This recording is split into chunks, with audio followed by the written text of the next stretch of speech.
다 같이 묵도하심으로 주일 2부 예배를 하나님께 드리겠습니다.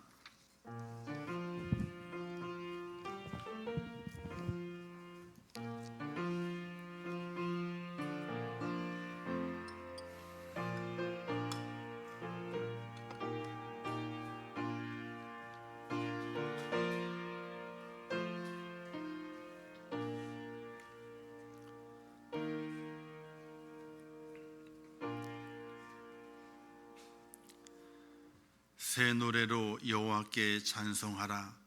그는 기이한 일을 행하사 그의 오른손과 거룩한 팔로 자기를 위하여 구원을 베푸셨도다. 여호와께서 그의 구원을 알게 하시며 그의 공의를 문나라의 목전에서 명백히 나타내셨도다. 아멘. 자비로우시고 은혜로우신 하나님 아버지, 지난 한 주간 동안에도 저희를 사랑하셔서 하나님의 은혜 안에 붙드셨다가 오늘 거룩한 주일을 맞이하여 하나님의 구원을 찬송하며 내게 베푸신 그 사랑에 감사함으로 예배의 자리로 불러주심을 진심으로 감사합니다. 진실한 감사가 있는, 진실한 사랑의 고백이 있는 예배자가 될 수 있도록 인도하여 주시옵소서. 예수님의 이름으로 기도하옵나이다. 아멘.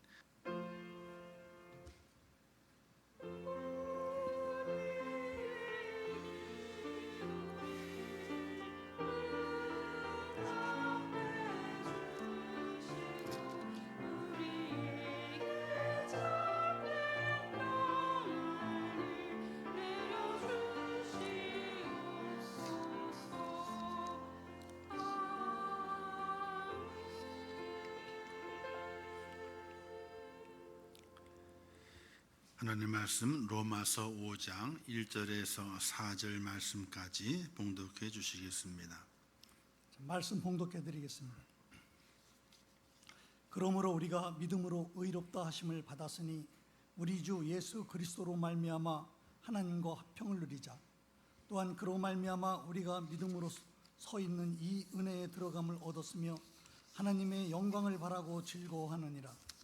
다만 이뿐 아니라 우리가 환난 중에 즐거워하나니 이는 환난은 인내를, 인내는 연단을, 연단은 소망을 이루는 줄 알미로다. 아멘. 아멘. 이제 우리 코람데오 성가대 하나님 앞에 찬양으로 영광 돌리겠습니다.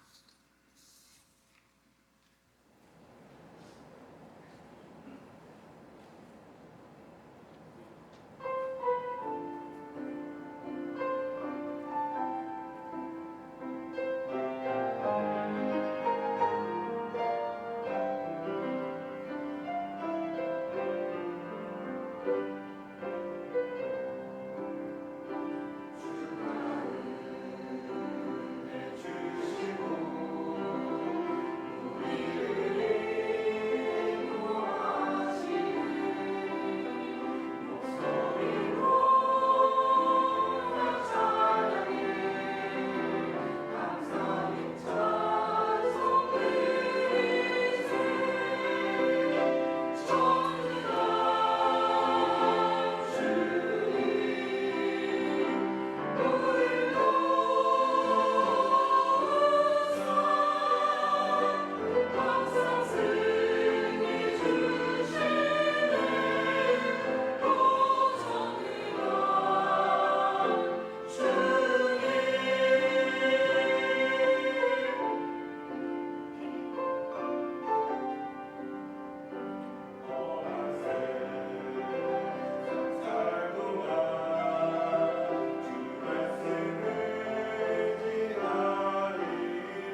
감사합니다. 기도하겠습니다. 하나님 아버지, 은혜를 감사합니다. 오늘 저희를 사랑하셔서 하나님의 존으로 부르셨습니다. 여호와 이름을 부르며 나의 하나님, 나의 하나님, 나를 도우소서 라고 기도할 수 있도록 은혜 주신 아버지 하나님, 정말 이 시간 하나님의 이름을 부르며 하나님의 도움을 구하며 하나님의 은혜를 구합니다. 저희를 붙드셔서 믿음 안에 승리케 하시고 하나님의 의를 이루게 도와주시며 주의 뜻을 이루어 갈 수 있도록 저희를 도와주시기를 원합니다. 이 땅에 우리의 삶이 참으로 힘들고 어렵습니다. 세상에 돌아가는 여러 가지 많은 현상을 바라보게 될 때에 너무나 위험합니다. 너무나 두렵고 떨립니다. 또 죄가 얼마나 많은지, 죄악이 얼마나 깊이 있게 뿌리박혀 있는지, 하나님 아버지, 이 땅에 살아가는 저희들에게 힘과 용기를 주시어서 세상을 넉넉히 이기는 자가 되게 도와주시고 하나님의 은혜 가운데 세상의 환난을 피하며 하나님의 의를 세워갈 수 있는 믿음의 사람이 되게 하여 주시기를 원합니다. 특별히 바로 고난기는 이 나라 이 민족을 굽어 살피사 고난의 현장들을 이겨내게 하시고 정치와 경제와 안보와 모든 부분이 너무 부족하고 연약한 가운데 있사오니 하나님이여 그들 모든 위정자들을 깨우쳐 주시고 그들을 바로 세워 주시어서 이 나라를 바로 이끌어갈 수 있도록 은혜를 허락해 주시기를 원합니다. 하나님이여 저희 속에 은혜를 허락하시옵소서. 저희 모든 심령들이 또 세상 속에 살아가는 동안에 나약하고 힘들어져 있습니다. 하나님 굽어 살피시사 영육간의 강건함을 허락해 주시고 하나님의 도우심과 인도하심으로 강한 믿음의 소유자가 되어서 하나님의 의를 세워가며 천국길을 걸어가는 우리의 발걸음이 연약해지지 않도록 인도해 주시기를 원합니다. 하나님의 질병 속에 있는 성도들이 있습니다. 그들을 기억해 주시고 하나님의 그 고통 가운데서 이겨내며 하나님을 바라봅니다. 하나님의 긍휼의 손길로 치료의 손길로 그들을 붙드셔서 어서 빨리 그 질병 속에서 해방을 이루게 도와주시고 강건해져서 하나님을 더욱더 잘 섬겨갈 수 있는 믿음의 사람이 되게 하여 주시기를 원합니다. 하나 다음 주는 또 선교 주일로 저희가 지키려고 합니다.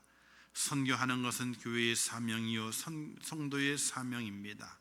그 사명을 잘 감당할 수 있도록 은혜를 더하여 주시옵소서. 오늘 이 시간 주의 성령이 함께 하시고 주님께서 말씀하시게 될 때에 그 말씀 우리의 마음판에 잘 새기는 복된 시간으로 허락하여 주시옵소서. 함께 하실 것을 믿습니다.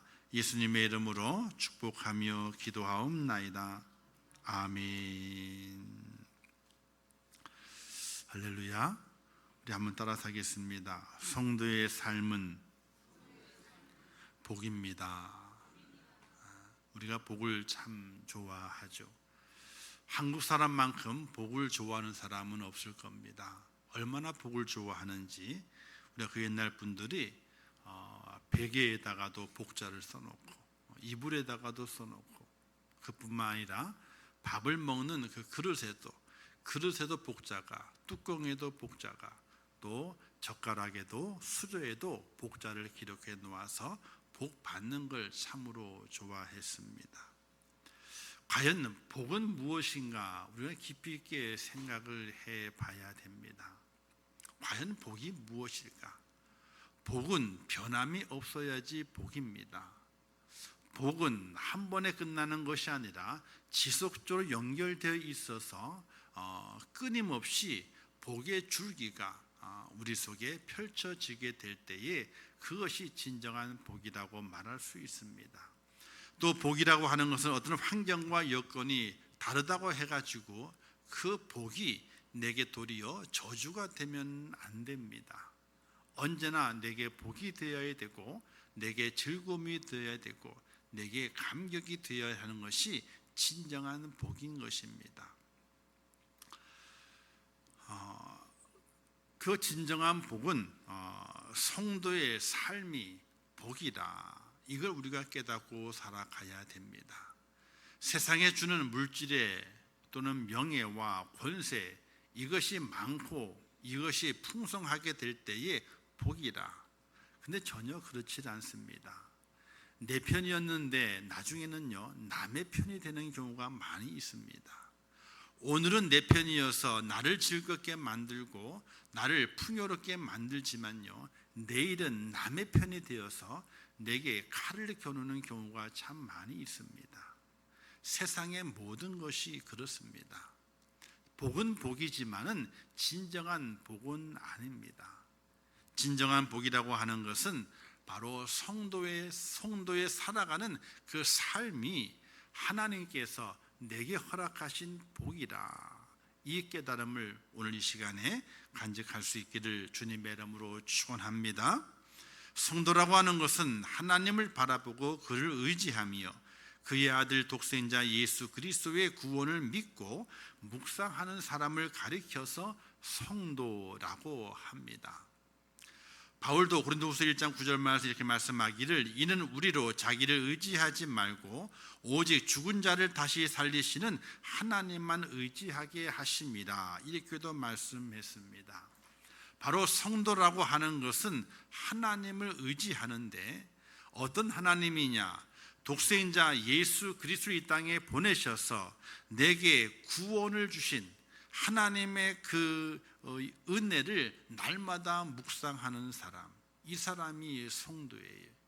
하나님의 그 사랑이 이 생각 속에 떠나지 않는 사람, 내 마음의 그림에서 하나님께서 내게 베푸신 구원의 그 사랑과 그 은총이 날마다 잊혀지지 않는 사람, 말을 할 때마다 하나님, 생각할 때마다 하나님, 이것이 떠나지 않고 날마다 내 삶 속에서 묵상되어지는, 기억되어지고 되새김지 되어지는 그 사람을 가리켜서 성도라고 말하게 되는 겁니다.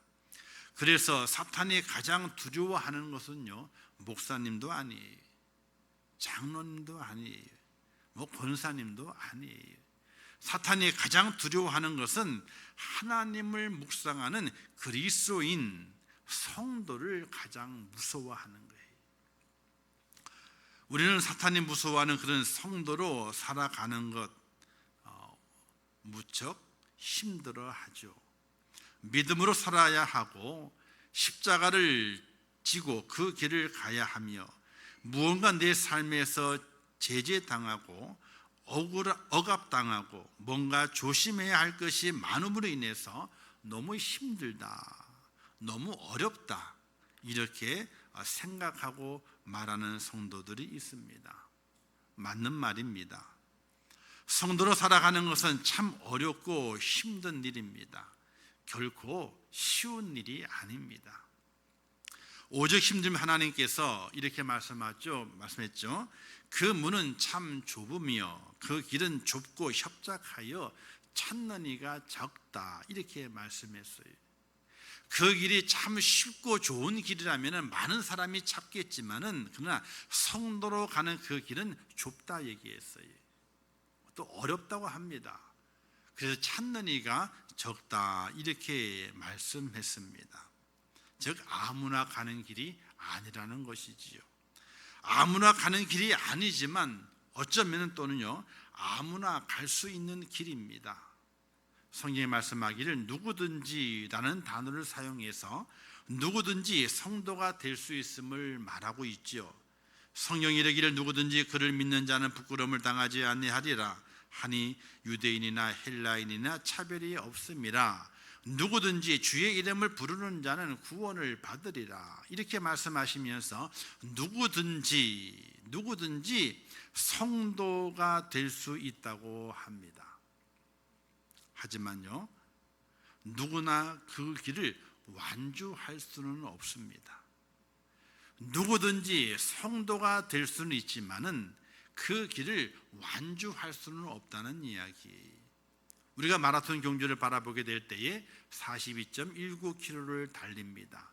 누구든지 그 마라톤 경주에 참여해서 시작할 수는 있습니다. 그러나 42.19km를 누구든지 다 완주해 낼 수는 없습니다.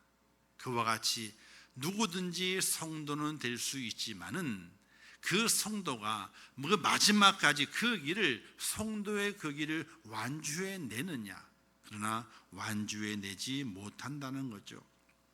우리는 어떤 시합을 하게 될 때에 이런 말로 위로합니다. 야, 참가하는 데 의의가 있어. 그러죠? 아니, 어떤 시합에, 힘든 시합에 참여하게 됐는데, 야, 나 못할 것 같아. 야, 나 중간에 포기할 것 같아. 힘들어. 그렇게 얘기하게 되면 한 친구가 말합니다. 야, 뭘 그렇게 힘들어해. 참가하는 데 의의가 있지. 이렇게 위로하고 시작을 하게 되죠.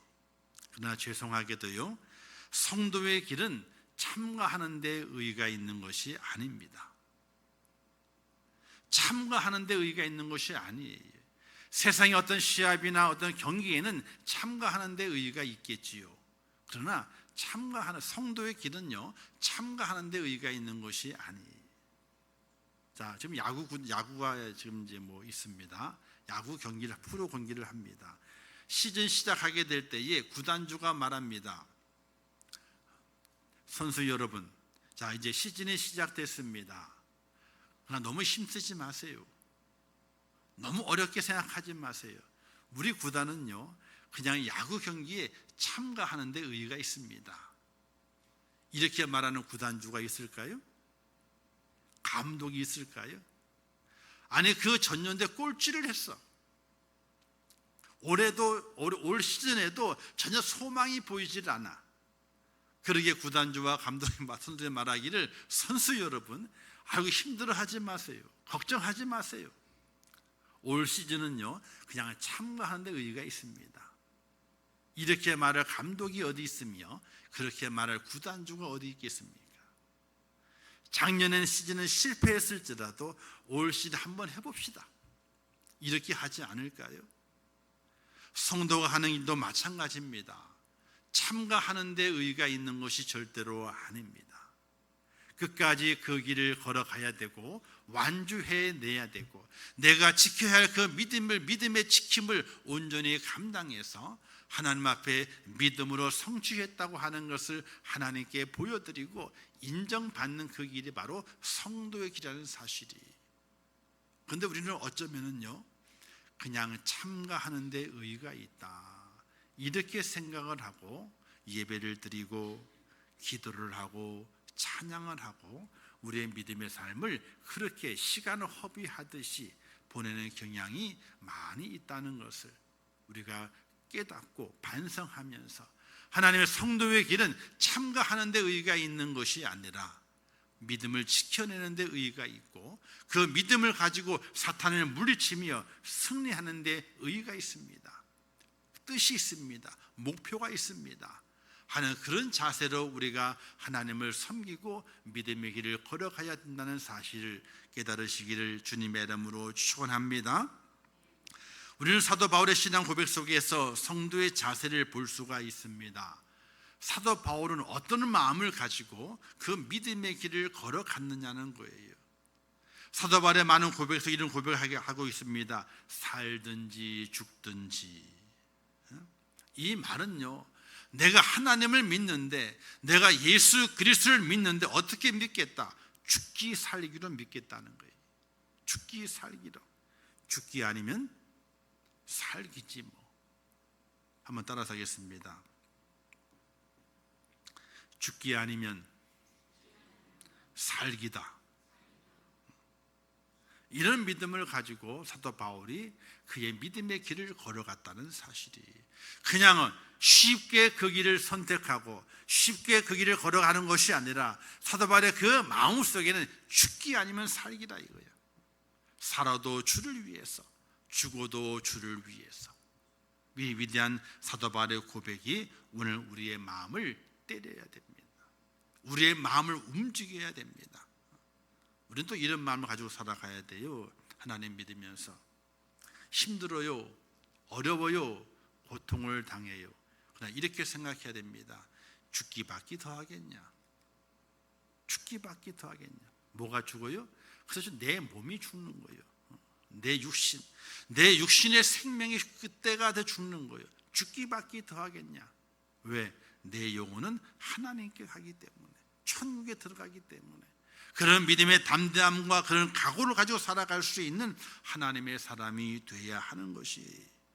그런데 그와 같이 죽기 아니면 더 하겠냐, 죽기밖에 더 하겠냐, 나는 살든지 죽든지 내가 죽기 살기로 하나님 믿겠다 하는 그 믿음의 그 힘의 원동력이 사도 바울에게 어떻게 나왔나는 거예요. 어디에서?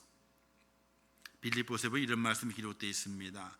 형제들아, 나는 아직 내가 잡은 줄로 여기지 아니하고 표대를 향하여 그리스도 예수 안에서 하나님이 위에서 부르신 부름의 상을 위하여 달려가노라, 이렇게 말씀하고 있습니다. 부름의 상을 위해서 달려간답니다. 또 말씀하기를 디모데후서에서는요, 나는 선한 싸움을 싸우고 나의 달려갈 길을 마치고 믿음을 지켰으니 이제 후로는 나를 위하여 의의 면류관이 예비되었으므로 라고 사도 바울이 고백을 합니다. 죽기 살기로 믿음의 길을 달려갑니다. 근데 왜 죽기 살기로 달려갈 그 믿음의 능력이 있었느냐? 끝자락에는, 내 믿음의 끝자락에는 하나님이 준비하신 상이 있다는 거예요. 하나님이 준비하실 의의 멸관이 준비되어 있다는 거예요. 내가 이 믿음의 끝자락을 끝까지 달려가게 되면 그 상을 차지하고 의의 멸관을 내가 쓸 수 있다는 거예요. 이것이 사도 바울이 믿음의 경주를 하게 될 때에 죽기 살기로 믿음의 경주를 감당했던 그 능력이고 그 힘이 되는 거예요. 우리가 지난 주간에 8.15 광복절을 보냈습니다. 이 광복을 맞이하게 된 우리나라 참 기쁘고 감사하죠. 그러나 그냥 광복이 맞이해진 것이 아닙니다. 수많은 사람들의 피가 흘려졌고요, 고통의 외침이 있었기 때문에 8.15 광복이 우리에게 오게 된 것입니다. 그런데 그렇게 수많은 사람들이 피를 흘렸죠. 고통의 외침을 외치면서 나라의 이 대한의 광복을 위해서 많은 수고와 애씀을 간직했습니다.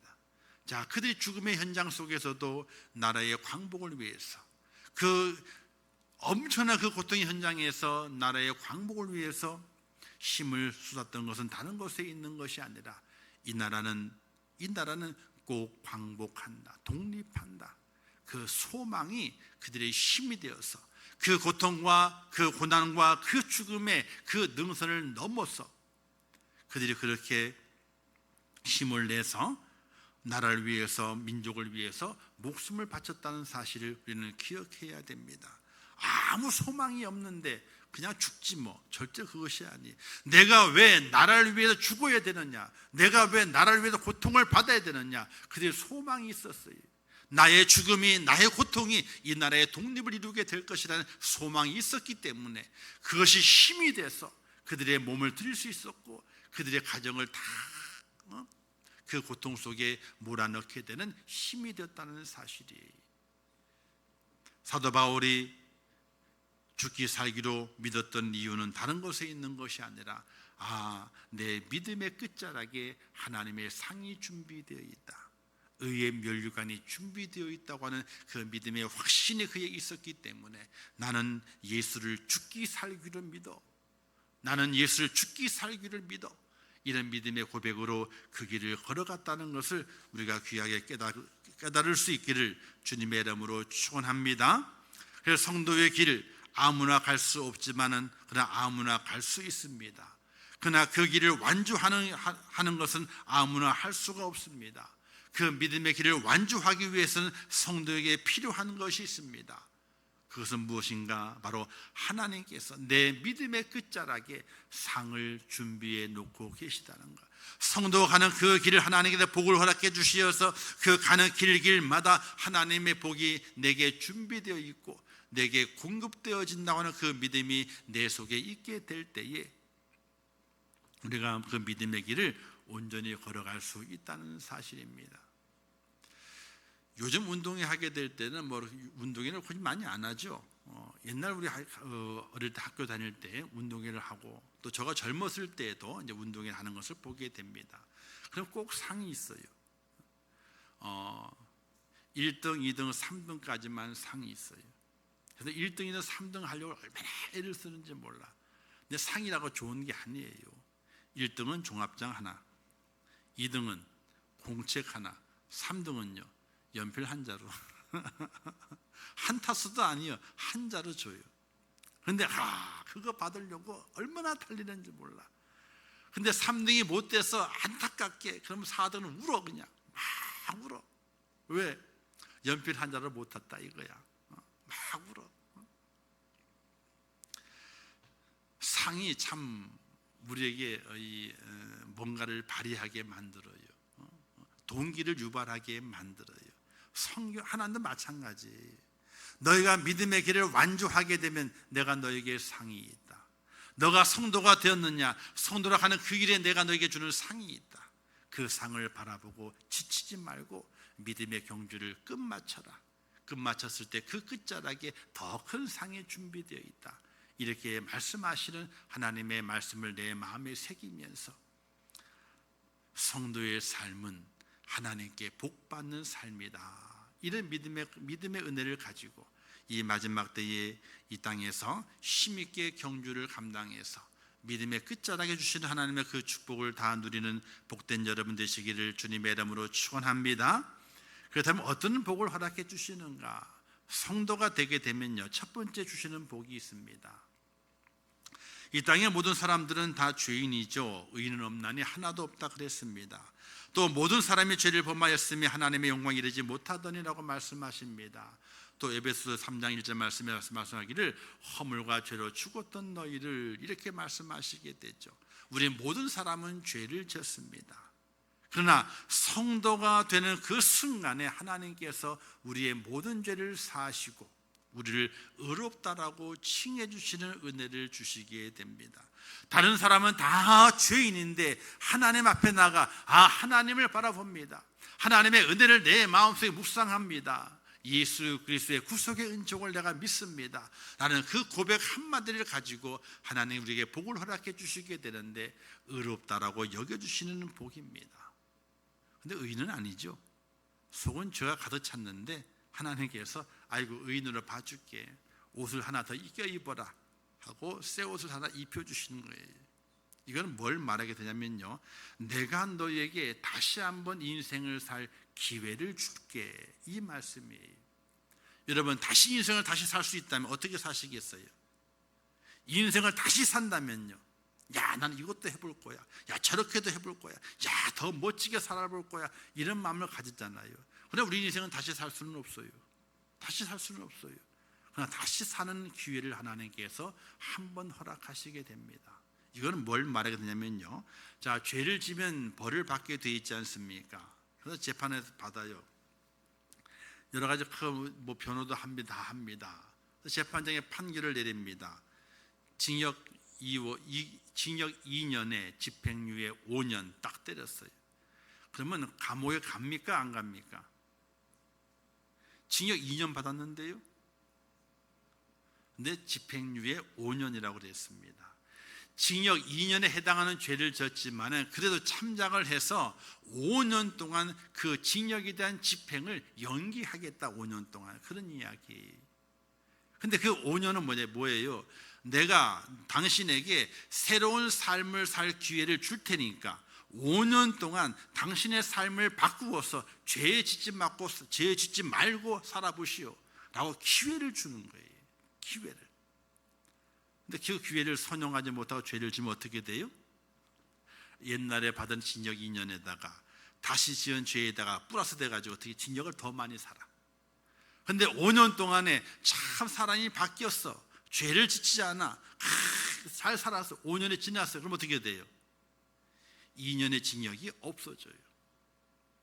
집행유예는요, 다시 기회를 주는 거예요.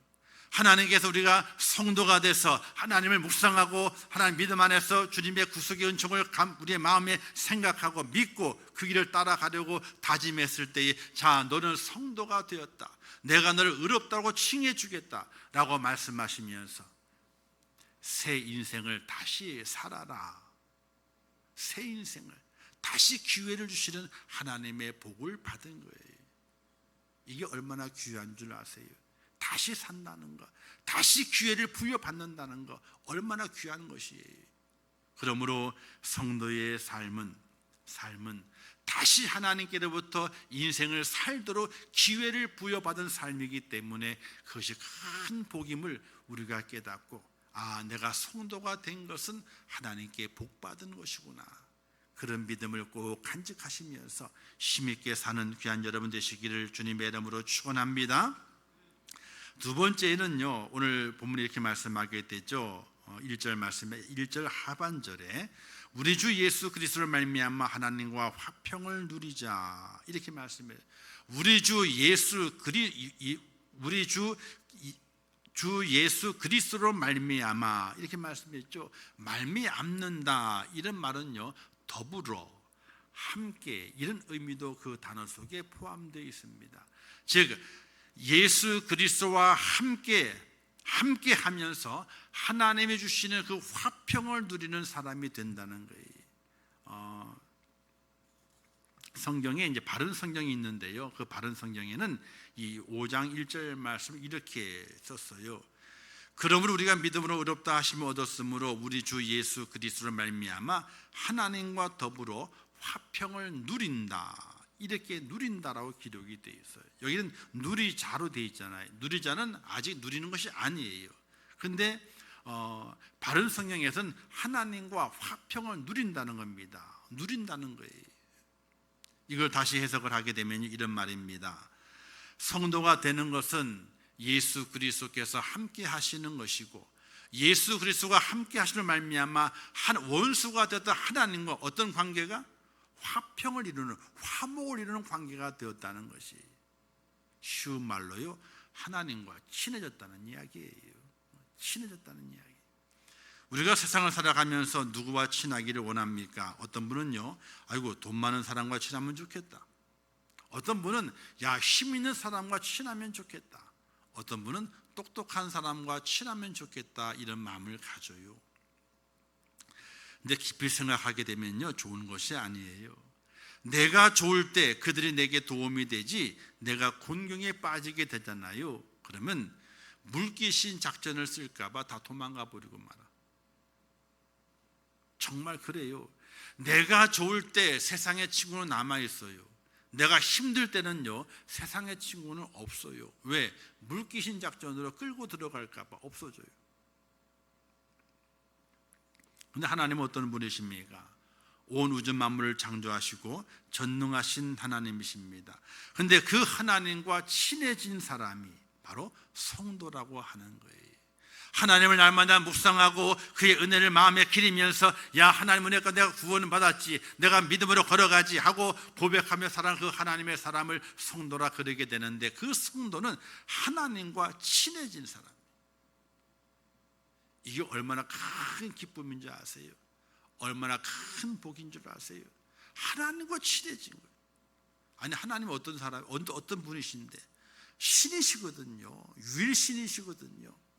삼일째 하나님이시거든요. 온 우주 만물 만드신 분이 바로 그분이시고, 인간의 생사합을 주장하시는 분이 하나님이신데, 그 하나님과 화평이 됐다, 화목이 되었다, 친하게 되었다는 거예요. 이게 얼마나 큰 복인지 깨닫고 사시기를 주님의 이름으로 축원합니다. 그 하나님께서 나와 함께 하시고, 그 하나님께 나를 친구 삼으셔서 나와 친하게 지내는 그 복을 허락해 준 사람이 바로 성도라고 하는 것이, 그래서 이 성도가 참 귀한 직분이에요. 왜? 하나님과 친하니까. 또 하나님 늘 함께 주신다 그랬거든요. 목사가 좋은 직이 아니에요. 장로도 그렇고 권사도 그렇고 그런 좋은 직이 아니에요. 바로 하나님 앞에서 바른 성도가 되어 있는 것, 이게 정말로 값지고 큰 복임을 기억하시기를 주님의 이름으로 축원합니다. 이런 이야기 아시지 않습니까? 모래 위의 발자국 이야기 아시죠? 설교 때 많이 얘기를 했습니다. 어떠한 사람이 정말로 한 치 앞도 알 수 없는 캄캄한 길을 걸어가고 있었습니다. 그런데 그 길이 휘영창 밝은 달빛에 의지해서 그 길을 걸어갔습니다. 홀로 걸어가고 있을 때에 그런 믿음이 아주 돈독했습니다. 그리고 모래 위에 찍혀져 있는 자기의 발자국을 보고 인생의 뒤를 회한하면서 깊은 생각에 잠겼습니다. 그리고 발자국을 쭉 회상을 해보는 거예요. 내 인생의 발자국을 저렇게 걸어왔었지라고 생각을 해보게 되는 겁니다. 그러면 슬쩍 웃습니다. 하나님이 나와 함께 하셨지. 왜? 생각 속, 회상 속의 발자국이 4개가 보이는 거예요. 하나님이 나와 함께 하셨지. 그 마음에 흐뭇함이 생겼어요. 그런데 그때 생각해 보게 되니까 인생의 삶의 좋은 때였어요. 웃고 즐기고 기쁨을 간직하는 그 때였어요. 그때 함께 하셨지라고 흐뭇한 마음을 가졌는데 얼마 지나지 않아서 그 발자국이 2개밖에 보이지 않는 거예요. 왜 발자국이 2개밖에 없지? 그때를 회상해 보게 되니까 자기가 많이 힘들 때였어. 좌절하고 고통을 당하고 어떻게 살까? 인생의 큰 파고 앞에서 힘들고 어려울 때 주저앉을 그런 때였어요. 그때 보게 되니 발자국이 2개밖에 없는 거예요. 그때 그가 하나님 앞에 이렇게 얘기합니다. 하나님, 제가 처음 하나님을 만났을 때에 나와 늘 함께 해 주신다고 하시지 않았습니까? 나와 동고동락 하신다고 말씀하시지 않았습니까? 그런데 지금 내가 가장 힘든 인생의 길을 걸어가게 될 때에 왜 저를 혼자 두셨습니까? 발자국이 2개밖에 없잖아요. 왜 혼자 두셨습니까? 라고 하나님 앞에 이야기를 했어요. 이때 그 하나님께서 살며시 다가와서 이렇게 말씀하시더랍니다. 얘야, 나는 너를 만난 이후에 또 너와 함께한 이후에 지금까지 한 번도 너와 동행하지 않은 적이 없었단다. 나는 늘 너와 함께 동행했단다. 그런데 저기 발자국이 2개밖에 없지. 왜 그런 줄 아느냐? 그때 너가 너무 힘들어서 좌절하려고 그러고 너의 인생의 길을 걸어가지 않으려고 그러고 주저앉으려고 그러고 절망의 늪속에 빠져서 넘어지려고 그러게 될 때에 내가 너를 업고 걸었기 때문에 발자국이 2개밖에 없는 거란다. 이런 우리가 모래 위에 발자국에 대한 예화를 많이 들으셨을 겁니다. 하나님 우리를 동행하시지 않는 것이 아니라 성도가 되었을 때는요, 하나님이 동행하십니다. 할렐루야. 우리가 힘들고 어렵고 고통받을 때에 나를 혼자 두시는 것이 아니라 고아처럼 내버려 두시는 것이 아니라 하나님께서 업으셔서 인생을 포기하면 안 돼. 너의 믿음을 포기하면 안 돼. 내가 너와 함께 할게 라고 업고 가시는 시간이었기 때문에 발자국이 2개밖에 없었다는 거예요. 오늘 우리의 삶 속에도 하나님께서 우리와 함께 하십니다. 성도와 함께 하십니다. 들쳐 업어서라도 믿음의 길을 놓지 않고 끝까지 완주할 수 있도록 하나님께서 우리와 함께 하신다는 사실을 믿으시기를 주님의 이름으로 축원합니다. 우리는 이런 저도 이름이 잘 기억이 나질 않는데 달리기 경주에서 어떤 사람이 결승점에 다가가게 되는데 다리에 쥐가 나가지고 넘어졌어요. 1등으로 달리다가 넘어져가지고 못 달리는 거예요. 쩔뚝쩔뚝 그러는 겁니다. 근데 다른 선수는 다 골인하게 돼요. 이때 한 사람이 경기 진행자의 그 재질을 뿌리치고 한 사람이 달려와서 그 선수를 딱 어깨에 함께 어깨를 메고 그리고 이제 그 경기를 끝까지 완주해내는 그런 과정이 있었죠. 누가 그랬습니까?